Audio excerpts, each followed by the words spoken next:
来看高雄南马溪骹球场，本地明仔载要办2025年的国际女子骹球邀请赛，台湾队要对战纽西兰。不过纽西兰是认为场地安全有问题，拒绝出赛。骹球协会嘛表示讲，经过沟通，来提出改善的办法。不过纽西兰队嘛是无法度接受，是真遗憾哦，会来办理退票。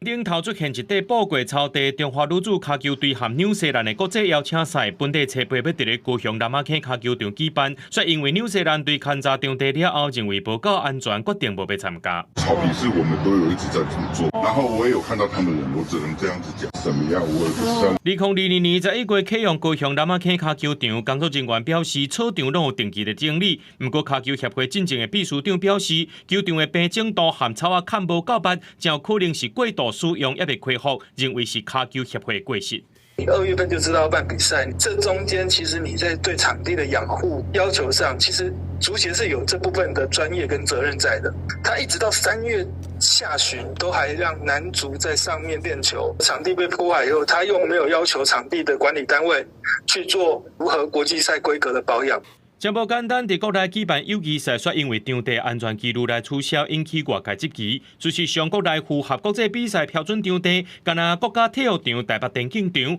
不过，这两个场地同工早起已经有活动，骹球协会则去直接由民间业者营运的南马溪骹球场。男子足球场目前委由博文健康公司营运管理。 平时即举办多场台湾少年足球指标赛事，对于本次赛事也给予最大的支持，配合足协进行场地改善。中华骹球协会强调，和纽西兰队场地单位勘察几落届也提出顶铺草场等建议，场地单位也伫咧清明年假赶紧甲做起来。不过纽西兰队评估了后，也是决定无要参加，有买票民众也拢会退票。公司新闻综合报道。